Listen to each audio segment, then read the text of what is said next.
प्रथमे दिवंगत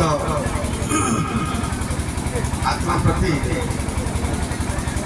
मोर श्रद्धा सम्मान अर्पण करने अवसर में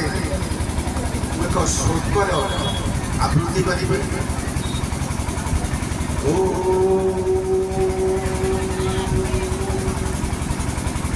अहमेवा समेवाग्रे नान्यदिय सत्सत्परं पश्चादं यदते च यो वचिष्ये सोऽस्म्यहं रुतेर्थं यत् प्रतीयेत न प्रतीयेत चात्मनि तद्विद्यादात्मनो मायं यथा वासो यथा तमो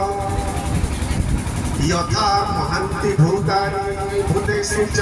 वचस्सनो प्रविष्टानि तथा तेषु न तेषु एतावदेव जिज्ञासं तत्त्वो जिज्ञासुनात्मनः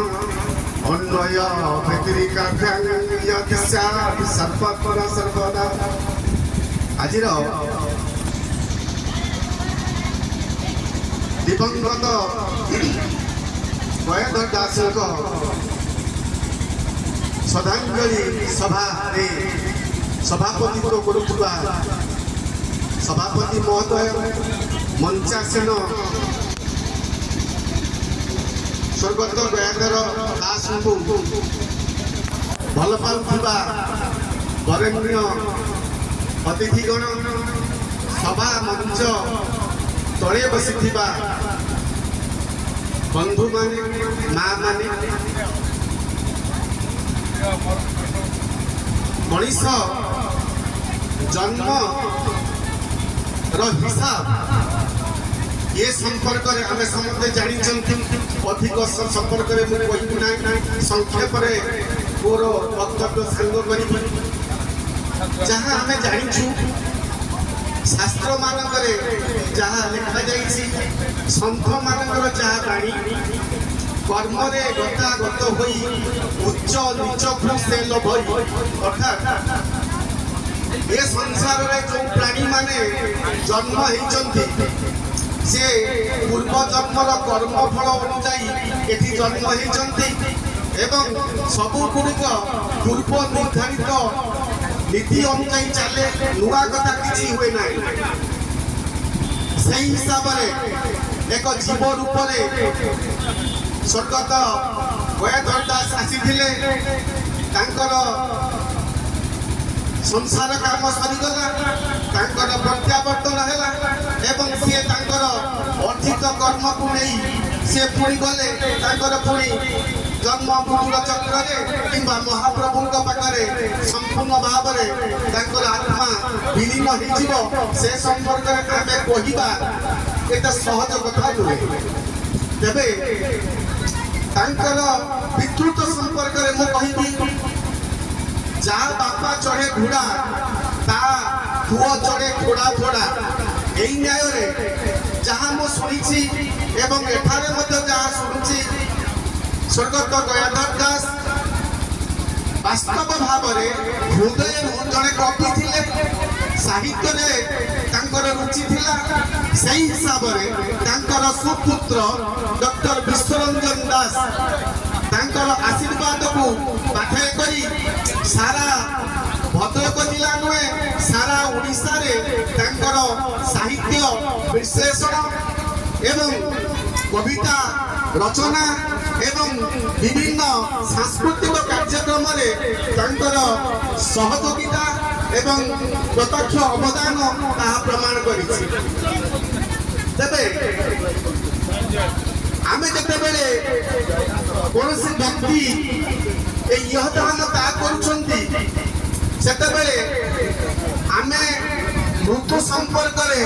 सचेतन होती कि न होती से विषय मुझे सठिक भाव में कहीपरि ना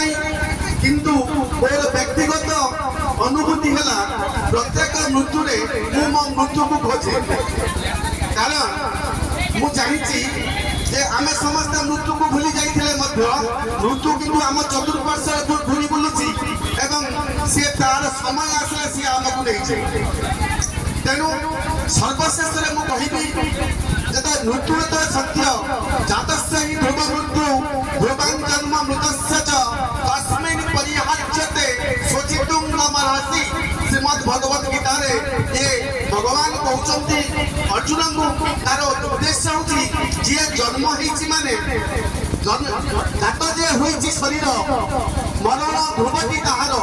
जो जन्म जे हेची मृत्यु निश्चित हेबो तेबे कथा हमर गणया शिक्षा कथा आमे बुझिबा दरकार आम जीवदशा मध्यरे आम मानकर कर्म गुडा सब आमे कोन करछंती से कर्मटा को आमु सुधारिबा को पड़िबो तेनु समस्तकर हमर ज्ञाति परिजन मानकर मृत्युरे अंतरपटे आमु शिक्षा हेउ आमे जो दुर्लभ मनुष्य जन्म पाइछंती से दुर्लभ मनुष्य जन्म माध्यम रे आमे किछि भलो करिबा से भलो माध्यम रे हमर परिचय रहिबो एवं समाज रो उन्नति हेबो एवं समस्तकर उन्नति हेबो सर्वशेष रे ईश्वरଙ୍କ ପାଖରେ ମୁଁ ଏତିକି ପ୍ରାର୍ଥନା କରୁଛି ଯେ जो अमर आत्मा भगवानଙ୍କର पाद पद्म रे लय हो से परम शांति पांतु एवं तांकर गति उच्चतर गति हो एवं डॉक्टर विश्वरंजन दासंकर परिवार वर्ग यही प्रकार एक तांकर पितांकर अवर्तमान रे जो शोक ताकू भगवान साहाय्य करछन धैर्य धरिबा पई एवं सेमाने भलरे रहंतु धन्यवाद नेता आंची जमारा कवि बयाधर दासंकर आज स्मृतिचारण सभार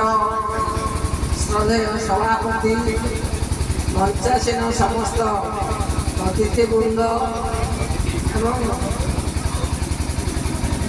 बयाधर दास प्रेमी सुधीरवृंद सर्वप्रथम श्रमिक नेता विप्लवी बयाधर दास को वैप्लविक श्रद्धांजलि जड़े संक्षिप्त मोर वक्तव्य रखा चाहूँगी। 1975 मसीह कलिकतार माटिया ब्रिज ठारे सहित मोर प्रथम देखा अशोकनगर पश्चिमबंगर से अशोकनगर ठारे विजयपुर एक जातीय सम्मेलन अनुष्ठित होता है गहिलोचन से फेरला बेले किसी दिन से अटकिलु टे बुलाबुली कलु जोटा कि सी जो रोते गहिलोचन से सब जगह को बुलवाक जाते माटिया बुरुज से प्रथम बयाधर दास सहित मोर परिचय को जानी भारत वर्ष स्वाधीनता टाटा बिरला गोयंका ये जातीय पुंजीपति शिल्पपति जो मैंने कि भारतीय बजार को नियंत्रण करुले बिरला माटिया बुरुजरे जो कारखाना से कारखाना श्रमिक उपयुक्त बोनस दाबी करी श्रमिक माने जो लड़ाई आरंभ करथिले सेही लड़ाई रे बयाधर दास थिले लेटिकार ट्रेड यूनियन आम ओडिशा रो प्रतिनिधित्व करुवा साथी बैलोचन जेनाकर सहयोद्धा मालिकर शत प्रलोभन को एड़ाई बैलोचन जेना से दाबी हासिल जो संग्राम कारखानार